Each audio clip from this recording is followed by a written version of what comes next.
सर्वप्रथम सर्वांना श्री स्वामी समर्थ. स्वामी महाराजांच्या कृपेने तुमच्या सर्व चांगल्या इच्छा पूर्ण होत ही स्वामींचरणी प्रार्थना करते आणि आजच्या व्हिडिओला सुरुवात करते. 4 डिसेंबर 2025 गुरुवार रोजी श्री दत्त जयंती आलेली आहे. मार्गशीर्ष पौर्णिमा. याच दिवशी आपण श्री दत्त जयंती साजरी करत असतो. योगायोग बघा, यावर्षी महालक्ष्मी गुरुवार, दुसरा गुरुवार आणि श्री दत्त जयंती एकत्र आल्याने सुवर्ण योग जुळून आलेला आहे. आपण महालक्ष्मी व्रतास लक्ष्मी नारायणांची सेवा करतोच, तर या दिवशी या गुरुवारी 4 डिसेंबर रोजी ब्रह्मा विष्णू महेश म्हणजे श्री दत्त गुरु महाराजांची, आपल्या स्वामींची आपल्याकडून अतिशय उच्च कोटीची सेवा आपल्याकडून घडणार आहे. सुवर्ण दिवस आहे. सर्वांनी जरूर सेवा करा. माऊलीची पण आपण घरात पूजा मांडणी करणारच आहोत महालक्ष्मीची. त्याचबरोबर श्री दत्त गुरु महाराजांची मंदिरात जाऊन सुद्धा सेवा पूजा जरूर करा. तर मार्गशीर्ष पौर्णिमा प्रारंभ होणार आहे सकाळी 8:38 ही पौर्णिमा तिथी प्रारंभ होणार आहे आणि पौर्णिमा समाप्ती उत्तर रात्री 4:44 ही पौर्णिमा तिथी समाप्त होणार आहे. संपूर्ण दिवस रात्र मार्गशीर्ष पौर्णिमा ही 4 डिसेंबर रोजी असणार आहे. सोन्यासारखा दिवस आहे. सर्वांनी लवकर उठायचं आहे. महिलांनो, दादांनो, आपण लवकर उठायचं आहे. महिलांनो, दुसरा मार्गशीर्षाचा गुरुवार आलेला आहे महालक्ष्मी व्रताचा. जर असं लवकर उठा, ब्रह्ममुहूर्तावर उठा. आंघोळीच्या पाण्यात थोडंसं जाडं मीठ टाका, तुरटीचा बारीक खडा टाका, चिमूटभर हळद टाका. बघा, पौर्णिमा तिथी आहे. चंद्रग्रह जर मजबूत करून घ्यायचा असेल किंवा कुंडलीतील इतर ग्रह तुमचे मजबूत नसतील, कामात अडचणी येत असेल, काही ना काही म्हणजे अडीअडचणी असतील, शारीरिक मानसिक, प्रत्येकाला काही ना काही अडीअडचणी येतात. मार्गशीर्ष पौर्णिमा दत्त जयंती मोठा दिवस आहे. सर्वांनी मीठ टाका, थोडंसं जाडं मीठ टाका, लक्ष्मी आकर्षित होईल. तुरटी जरूर टाका. जे काही शारीरिक मानसिक त्रास असतील निघून जातील. कुणाची नजरबाधा तुम्हाला तुमच्या प्रगतीला लागलेली असेल नष्ट होईल. आणि हळद लक्ष्मी नारायणाला प्रिय आहे. सोन्यासारखे तुमच्याकडं म्हणजे सुख ऐश्वर्य खेचून आणेल. या तिन्ही वस्तू टाका. महिलांनो, डोक्यावरून केस वगैरे धुवून आंघोळ करायची आहे. डोक्यावरून पाणी घ्या. सर्वांनी जेव्हा आपण लक्ष्मी मातेची पूजा सेवा करतो, मनाने शरीराने पवित्र होऊन आपण सेवा करायची आहे. संपूर्ण फळ आपल्याला मिळतो. फरशी सुद्धा या दिवशी पुसायची आहे. फरशी पुसण्याच्या पाण्यात सुद्धा थोडंसं खडं मीठ टाका किंवा तुरटीचा एक बारीकसा खडा, गोमूत्र टाका, हळद टाका, गुलाबजल टाका. जेवढ्या वस्तू असतील ना तेवढ्या वस्तू टाकून एखादी कापराची वडी बारीक करून टाका. आपलं घर इतकं प्रसन्न आणि सकारात्मक असायला हवं की लक्ष्मी माता धावत आली पाहिजे. महिलांनो, दादांनो, दत्त जयंती आहे. तुम्ही जर आपण सर्वच जण एक वेळा का होईना गाणगापूरला तर गेलेलोच आहोत, तर तुमच्याकडं संगमाचं पाणी जर असेल ना, तर या वस्तूंबरोबर थोडंसं चमचाभर संगमाचं पाणी जरूर आंघोळीच्या पाण्यात टाका. संपूर्ण जी काही नकारात्मकता असेल ना तुमच्या आजूबाजू, तुमच्या मनामध्ये, ती संपूर्ण नष्ट होईल. आणि कुणाला काही बाधा असेल, त्रास होईल, ते सुद्धा नष्ट होईल. दत्तगुरु महाराजांची भरभरून कृपा होईल. लहान लेकरापासून मोठ्यांपर्यंत हा आंघोळीचा उपाय जरूर करा. आता संगमाचं पाणी नाही, थोडं गंगाजल जरी टाकलं चालेल.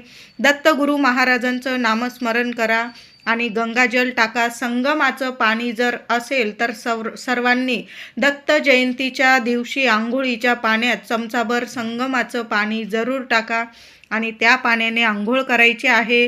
महिलांनो, दत्त जयंती आणि महालक्ष्मीचा दुसरा गुरुवार, पूजेआधी सकाळी पूजा करा, संध्याकाळी करा. आपण सकाळी आंघोळीनंतर आपला उंबरठा पुसून घ्यायचा आहे. मुख्य दार पुसा. मुख्य दारावर सुद्धा हळदी कुंकवाने एक स्वस्तिक काढा. मोठी पौर्णिमा आहे. या वर्षातली शेवटची पौर्णिमा आहे. मोठी पौर्णिमा आहे. मोठा दिवस आहे. दार आपलं स्वच्छ पुसा. हळद कुंकू ओलं करा आणि एक स्वस्तिक आपल्या मुख्य दारावर काढा. आपला उंबरठा स्वच्छ पुसून घ्या. हळद ओली करायची आहे. आपल्या गोमूत्रामध्ये थोडंसं गुलाबजल टाका. टाकता आलं तर नक्की टाका. उंबरठ्यावर छान हळदीचं लेपन करायचं आहे. दाराशी लहानशी का होईना रांगोळी काढा. उंबरठ्याची हळद कुंकू वाहून पूजा करा. रांगोळीची पूजा करा. आणि पूजेच्या वेळी सकाळी पण आणि संध्याकाळी पण आणि जेव्हा आपण पूजा करतो महिलांनो देवी लक्ष्मीची मुख्य दाराशी दिवा जरूर लावायचा आहे. आपण रोज तेलाचा लावत असेल तर जेव्हा महालक्ष्मीची पूजा करतो ना घरात, तर दाराशी मुख्य दाराशी एक गाईच्या तुपाचा दिवा लावून मग महालक्ष्मीची पूजा जर केली ना, तर महालक्ष्मी खूप प्रसन्न होते आणि आपण जे पण व्रत करतो पूजा करतो 1000 पटीने आपल्याला फळ प्राप्त करून देत असते. आणि आपला उंबरठा सोडून माता लक्ष्मी कधीच बाहेर जात नाही. स्थिर स्वरूपात आपल्या घरात वास करते, अखंड लक्ष्मी नांदते. म्हणून दाराशी एक मुख्य दाराशी तुपाचा दिवा लावा. तुळशीची सुद्धा या दिवशी छान पूजा करायची आहे. तुळशीला पाणी अर्पण करा, दूध अर्पण करा, चिमुटभर हळदी कुंकू फुलं अक्षता वाहून पूजा करा. तुळशीजवळ सुद्धा दोन्ही वेळेला गाईच्या तुपाचा दिवा जरूर लावा. लहानशी रांगोळी काढता आली तर रांगोळी काढा, नमस्कार करा. प्रदक्षिणा घालता येत असेल, तुमच्याकडं मोठं तुळशी वृंदावन असेल, 21 वेळा ओम नमो भगवते वासुदेवाय नमः या मंत्राचा जप करा. तुळशीला प्रदक्षिणा घाला. गुरुवारी आपल्या मुख्य दारावर आंब्याची 5 पानांची डहाळी जरूर लावा महिलांनो. किंवा आंब्याचं झेंडूच्या फुलांचं तोरण तुम्ही लावत असाल तर दाराशी तोरण, मुख्य दारावर तोरण जरूर लावा. आणि मग आपल्याला देवी लक्ष्मीची पूजा करायची आहे. आता सकाळीच उंबरठ्यावर एक वस्तू ठेवून द्यायची आहे महिलांनो. उंबरठा पूजन वगैरे झालं की मग एक मातीची पंती घ्यायची आहे तुम्हाला. त्या मातीच्या पंतीत थोडेसे अख्खे तांदूळ अक्षता ठेवायच्या आहे. त्यावर 2 कापराच्या वड्या ठेवा. 5 लवंग, चांगल्या फुलाच्या 5 लवंग जरूर ठेवून द्यायच्या आहे. उंबरठ्यावर एका कोपऱ्याला, जिथून म्हणजे कुणी ये जाय करत नाही त्या कोपऱ्याला जरी ठेवलं, किंवा तुम्हाला जर दोन्ही साईडला ठेवायचं तुम्ही दोन्ही साईडला उपाय करू शकता. पण लहान लेकरं असतात, कुणाचा पाय वगैरे लागेल असं जर वाटत असेल तर मग एका साईडला ठेवलं तरीही चालेल. संध्याकाळी दिवा अगरबत्ती करण्याच्या वेळी तुम्ही बाहेर जायचं आहे. उंबरठ्याच्या बाहेर, घराबाहेर उंबरठ्याला दोन्ही हात लावून तुम्हाला जी माता लक्ष्मीला प्रार्थना करायची आहे, हे माता महालक्ष्मी, हे अष्टरूपी महालक्ष्मी माता, माझ्या घरातलं दुःख दारिद्र्य दूर कर. माझ्या अडचणी, माझ्या लेकरा बाळांच्या अडचणी दूर कर. माझ्या घरात अखंड वास्तव्य तुझं राहू दे. लक्ष्मी नारायणांची कृपा अखंड आम्हाला प्राप्त होऊ दे. असं बोलून तुम्हाला जी प्रार्थना करायची ती उंबरठ्याला दोन्ही हात लावून बोलून घ्यायची, नमस्कार करायचा आहे. आणि जेव्हा आपण ये जाय करतो त्या ठिकाणी उंबरठ्यावर त्या मातीच्या पंतीत ज्या वस्तू ठेवलेल्या आहेत, तांदूळ, कापूर, लवंग, त्या जाळून टाकायच्या आहे. जसा जसा तो धूर कापराचा तुमच्या घरात, तुमच्या अंगणात पसरेल ना, तशी तशी तुमच्या घरातली जी नकारात्मकता असेल, कुणाची नजर बाधा, वास्तुदोष, पितृदोष, जे तांदूळ जाळतो ना आपण, त्यामुळे सुद्धा आपल्या घरातील पितृदोष दूर होतो. कापूर आपल्या घरात दैवी शक्तिमय वातावरण बनवत असतं. सकारात्मक वातावरण तयार होतं. आपल्या घरातलं नकारात्मकता निघून जाते. त्याचबरोबर ज्या लवंग आपण जाळतो ना, त्याने माता लक्ष्मी घरात आकर्षित होते, टिकून राहते आणि आपल्या घराला कधीच कुणाची नजरबाधा लागत नाही. लागलेली असेल कुणाची नजरबाधा लगेच क्षणात नष्ट होते आणि कधीच कुणाची नजरबाधा आपल्या उंबरठ्यावर सुद्धा कधी शिरकाव करू शकत नाही. म्हणून दर गुरुवारी महिलांनो असा कापूर धूप संध्याकाळी जरूर करा आपल्या उंबरठ्यावर. सकाळीच या वस्तू ठेवा आणि संध्याकाळी त्या वस्तू मुख्य दारात येण्या जाण्याच्या ठिकाणी त्या जाळून टाकायच्या आहे. नंतर त्या वस्तू तुम्ही निर्माल्यात टाका. पुढच्या गुरुवारी तीच पंथी घ्या, तशाच वस्तू ठेवा आणि पुन्हा तसाच उपाय करायचा आहे. तुमच्या घराला एक रक्षण कवच प्राप्त होणार आहे. कधीच तुम्हाला, तुमच्या कुटुंबाला, लेकरा बाळांना कुणाचीच नजरबाधा लागणार नाही. बघा, काही वेळा थोडी प्रगती व्हायला लागली की कुणाची ना कुणाची नजरबाधा लागते आणि कामात खरंच अडचणी येतात. दर गुरुवारी असा उपाय करून तर बघा महिलांनो, चांगलाच अनुभव येणार आहे तुम्हाला. दुसरा मार्गशीर्ष गुरुवार आणि त्यात दत्त जयंती, सोन्यासारखा योग जुळून आलेला आहे. घरात प्रसन्न वातावरण ठेवायचं आहे, शांतता ठेवायची आहे, मौन धरून घ्यायचं आहे. कुणाचीच निंदा नालस्ती आपल्याकडून होणार नाही याची सर्वांनी काळजी घ्यायची आहे. कुणाचा अपमान होणार नाही याची काळजी घ्या. महालक्ष्मी माता लक्ष्मी नारायण कोणत्या रूपात येईल आणि आपली परीक्षा घेऊन जातील. दत्तगुरू महाराज आपले स्वामी कोणत्या रूपात येतील आणि आपली परीक्षा घेऊन जातील सांगता येत नाही. कुणी काही मागितलं तुमच्याकडं, तुम्ही मंदिरात जाणार, आपण सर्वच मंदिरात जाणारच आहोत. एखादा गरीब व्यक्ती दिसला तर त्याचं पोट भरेल एवढं अन्न पैसे देण्यापेक्षा कुणाला तरी अन्नदान या दिवशी जरूर करा. कपड्यांचं दान करू शकता, चप्पल दान करा, किंवा तुम्हाला आणखीन काही दान करायचं असेल, शिक्षणासाठी दान करू शकता. अन्नदान सर्वात श्रेष्ठ दान असतं. कुणाला पाणी प्यायला देता आलं तुम्हाला, नक्की द्या. या सर्व गोष्टी तुम्हाला दान करता आल्या ना, यातील एक का होईना अन्नदान 10-20 रुपयाची केळी जरी कोणाला तुम्ही दान करता आली ना तर नक्की दान करा. मंदिरातून तुम्ही खाली हात येणार नाही एवढं तर मी नक्कीच सांगते. दत्त जयंतीच्या दिवशी उंबराच्या झाडाची लाख मोलाची सेवा सांगत आहे, सर्वांनी जरूर करा. आपण स्वामींच्या मठात जातो, तिथं उंबराचं झाड असेल तिथं सेवा करा. नाही तुमच्या इथं झाड किंवा मंदिर नाही, तुमच्या घराजवळ छोटं असो मोठं असो उंबराच्या झाडाची पूजा जरूर करा. स्पर्श करायचा आहे उंबराच्या झाडाला या दिवशी. मनातील इच्छा बोलून स्पर्श सर्वांनी करा. लेकरांकडून सुद्धा महिलांनो दादांनो उंबराच्या झाडाला स्पर्श जरूर करून घ्यायचा आहे. साक्षात दत्तगुरू महाराज दर्शन देऊन जातील तुम्हाला.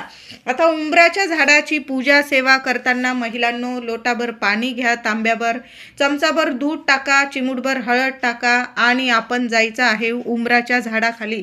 चिमूटभर साखर टाकता आली तर साखर पण टाका. ते जल अर्पण करायचं आहे. एक गुळाचा खडा बरोबर जाताना घेऊन जा. उंबराच्या झाडाशी तो गुळाचा खडा एखाद्या कागदावर ठेवा. जसा जसा तो गुळाचा खडा तिथले मुंगळे खातील तसं तसं तुमच्या अडचणी दूर होतील.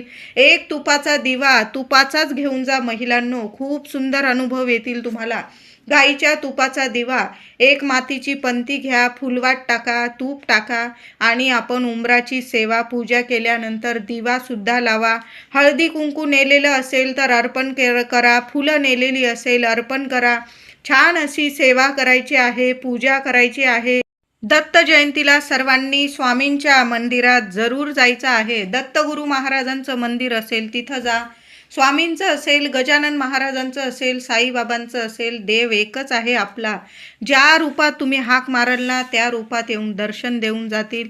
जे मंदिर असेल तिथं जायचं आहे, नमस्कार करा, आपल्या स्वामींना मुजरा करा आणि बरोबर जाताना खाली हात जाऊ नका. एक नारळ, थोडीशी खडी साखर, तुम्हाला फळं अर्पण करायची, नैवेद्य अर्पण करायचा. मग मिठाई असेल, लाडू असेल, पुरणपोळी असेल, खीर असेल, शिरा असेल, तुम्हाला जो नैवेद्य स्वामींना दत्तगुरू महाराजांना दाखवायचा ना तो नैवेद्य बरोबर घेऊन जा. आणि एक नारळ खडी साखर जरूर सर्वांनी नैवेद्य पण घेऊन जा, प्रसाद, आणि एक नारळ खडी साखर सुद्धा अर्पण करायचं आहे. दोन्ही हातात ते नारळ घ्यायचं आहे. शेंडी देवांकडे आली पाहिजे अशा पद्धतीने दोन्ही हातात तो नारळ पकडा. मनातली इच्छा बोला, समस्या सांगा. तसं तर स्वामींना सगळं कळतं, पण आपलं मन मोकळं कोणाकडं करायचं तर आपल्या माय माऊलीकडं. दोन्ही हातात नारळ पकडा, त्यावर थोडी खडी साखर ठेवा आणि दोन्ही हातांनी चरणाशी स्वामींच्या पादुकांजवळ तो नारळ अर्पण करायचा आहे. दत्तगुरू महाराजांचं मंदिर असेल तिथं सुद्धा एक नारळ जरूर अर्पण करायचा आहे. त्याचबरोबर दत्तगुरू महाराजांची सेवा करत आहोत तर गाईला नैवेद्य, आणि दर गुरुवारी आपण महालक्ष्मीचं व्रत पूजा करतो. आपली सेवा व्रत तेव्हाच पूर्ण होतं जेव्हा आपण गायीची सेवा करतो. महिलांनो दादांनो घराजवळ गाय असेल शोधा.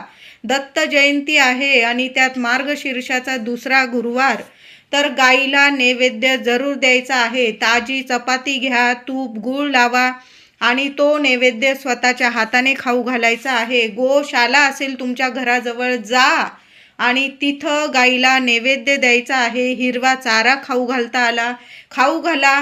गाईच्या चरण जिथं असतील गाईचे तिथं पायाजवळील थोडीशी चिमुटभर माती आणता आली तर माती जरूर घेऊन जा. एखादा कागद बरोबर राहू द्या बॅगमध्ये वगैरे, आणि बरोबर येताना गाईला नैवेद्य खाऊ घाला, नमस्कार करा आणि घरी येताना चिमुटभर माती गाईच्या पायाखालची तिथली माती बरोबर आणायची आहे आणि ती माती आणल्यानंतर सरळ घरात आपल्या तुळशी वृंदावनात टाकून द्यायची आहे. तुळशीची कुंडी असेल त्यात टाकून द्या महिलांनो.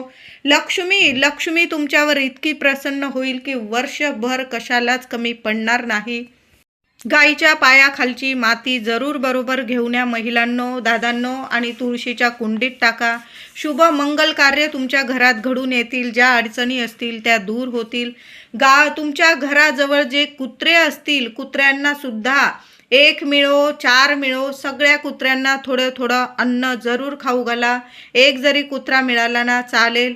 तर आपल्या घराजवळ जे असतील, रस्त्यावरचे असतील, त्या कुत्र्यांना थोडंसं अन्न, ताजं अन्न खाऊ घालायचं आहे. कधी पण प्राण्यांना ताजं अन्न, साधी पोळी घेतली, ती चपाती जरी खाऊ घातली, बिस्किट खाऊ घातलं तुम्ही चालेल. गोड अन्न कुत्र्यांना खाऊ घालू नका. ताजी चपाती घ्या, त्याला तेल लावा, तूप लावा आणि स्वतःच्या हाताने कुत्र्यांना जरूर खाऊ घालायचं आहे. नमस्कार करा. बघा, दत्त जयंती आहे आपली. दत्त जयंती तेव्हाच आपली सेवा पूर्ण होते जेव्हा आपण गायीची, कुत्र्यांची, श्वानांची आपण सेवा करतो. बघा, दत्त जयंतीला झालंच तर महिलांनो, दादांनो, एक श्री स्वामी चरित्र सारामृत आपण 21 दिवसांची सेवा केलेली आहे. त्या दिवशी आपल्याला सांगता करायची आहे. ज्यांच्याकडून राहून गेलेली असेल त्यांनी एक स्वामी चरित्र सारामृताचं 1 ते 21 अध्याय 1 मांडी पठण जरी केले ना, सोन्यासारखा अनुभव येईल. नाही जमत 11 माळी जप करा, 11 वेळा तारक मंत्र पठन करा, गुरुचरित्रातील 9वा अध्याय पठन करा, 14वा अध्याय पठन करा, 18वा अध्याय पठन करा. जेवढी सेवा जमेल ना, 5 मिनटं देवघरासमोर बसा आणि माळ घ्या. जेवढ्या माळी जपता येईल तेवढं श्री स्वामी समर्थ, श्री स्वामी समर्थ. जेवढी सेवा होईल तेवढी नक्की करा. दत्त जयंतीला संध्याकाळी आपल्याला नैवेद्य, आपण महालक्ष्मीची पूजा करतो महिलांनो, छान असा नैवेद्य तर दाखवतो.